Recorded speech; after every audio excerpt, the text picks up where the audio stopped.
Alright, after many years of hard work, Christian finally achieved his lifelong dream of winning the World Heavyweight title.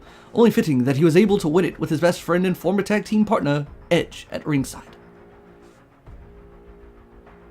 On the following SmackDown, Christian is pushed by the SmackDown general manager into defending the World Heavyweight title against the Viper, Randy Orton.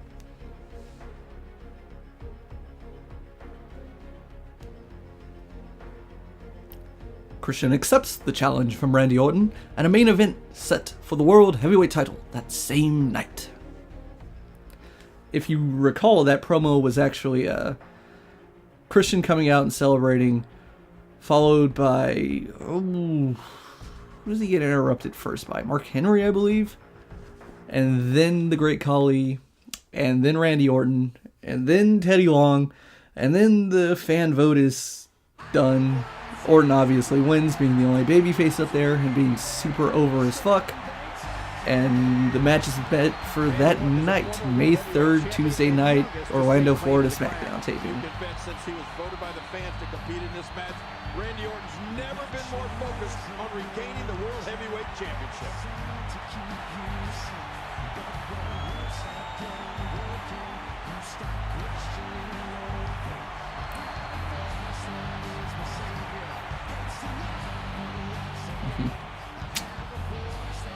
Ooh boy. That's enough of Orton's entrance.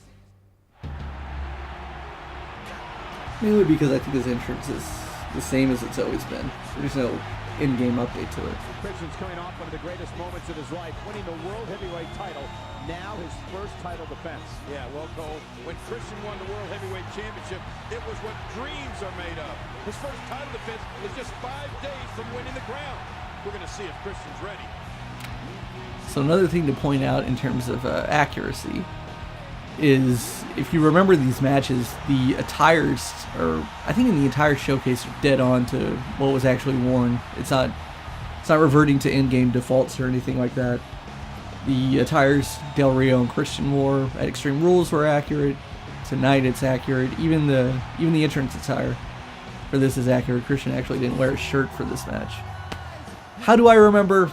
I don't know. Probably because I'm just a glutton for pain, and I've watched this match plenty of times as well. It's also a great match. You should go back and watch it if you've forgotten it or never saw it.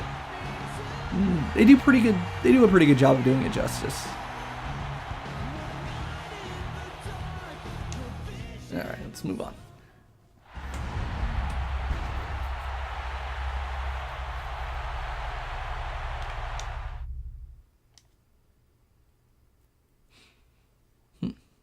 So we'll do the champion. Nope, they didn't do the champion introduction this time. Okay. That's right. Playing as Orton now, which you do during most of this showcase, unfortunately. I mean, not unfortunately. There's nothing wrong with that. It's obviously it's a shared spotlight type of thing. But there's one point in the showcase where I'm really surprised they made you play as Orton, and it kind of upset me a little bit. Ooh. Flapjack. A vicious elbow drop delivered with a lot of force. Drops another one. So, going back in time to this night in particular. Alright, hold on. I try to do the chain grapple system correctly. Christian is on top of his game tonight. Christian. Yeah, you got me.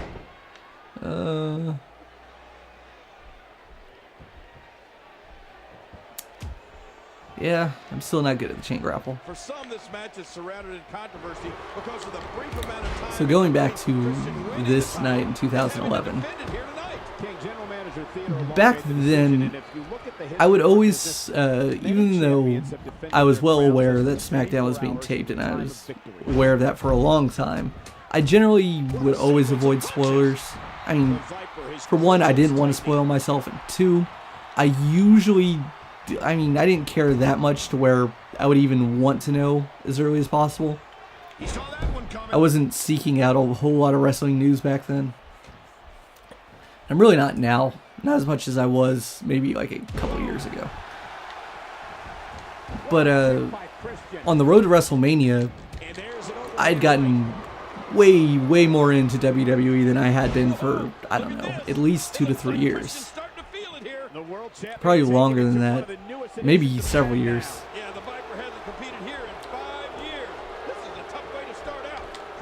So I had gotten into the habit of reading SmackDown spoilers for at least the month leading up to this. Maybe 2 months. Yeah, probably 2 months, probably month and a half since mid-March. Because there were a lot of rumors flying around. I was super interested in everything happening on SmackDown when Christian came back, and because it was the first time Edge and Christian were like legitimately together for the first time in 10 years. So I would generally try to look for spoilers. I was looking for rumors. There were a lot of rumors about Christian turning heel at WrestleMania. That didn't happen. There was rumors about him turning heel shortly after WrestleMania. Maybe it was going to be him and Edge at Extreme Rules. That didn't happen. But then, obviously, Extreme Rules happened. He won the world title there. So I was still kind of in the habit of looking up SmackDown information. Plus I knew, this is, his first SmackDown as champion. I wonder what's going to happen. Is there going to be a celebration? Blah, blah, blah, blah, blah. I was just way too into it. So I remember going to, I don't know, maybe it was WrestleZone. Probably, because I didn't know any better. I remember going there that night, and that big headline, oh, big time SmackDown spoiler, blah, blah, blah, blah, blah. I was like, oh shit, what happened? You can feel the tension in this arena. Christian's in grave danger, and his fans are looking on with don't counter. concern. Astonishing maneuver by Randy Orton. Oh yeah, they could have done a better job with this match.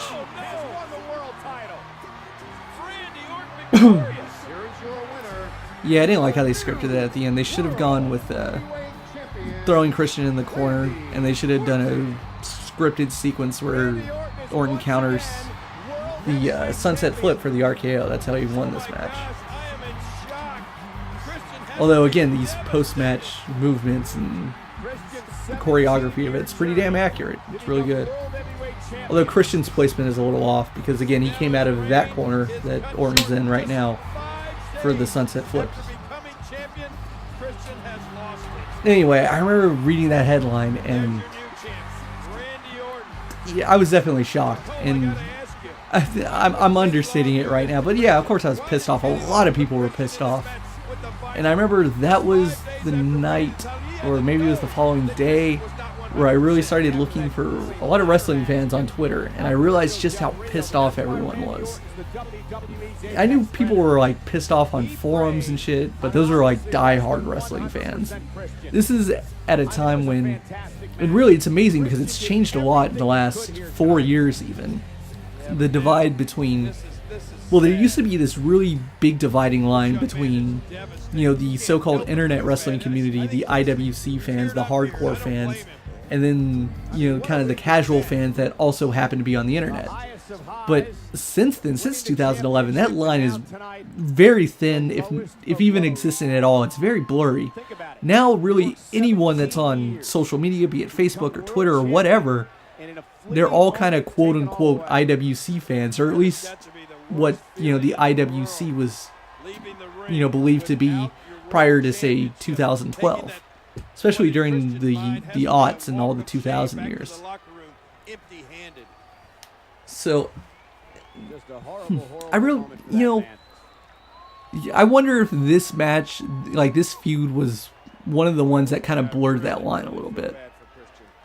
Because even though Orton was definitely super over, and deservingly so, he had a lot of momentum. I'll read this shit.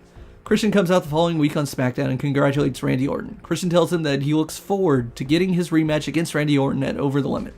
Sheamus and Mark Henry come out to tell Christian that he doesn't deserve another shot at the title after losing so quickly. Mark Henry and Sheamus attack Christian. Randy Orton comes to his help to fight off the two. We're gonna get a match now. A tag match is set up for later on that night. Holla holla! Christian and the World Heavyweight Champion Randy Orton versus Mark Henry and Sheamus.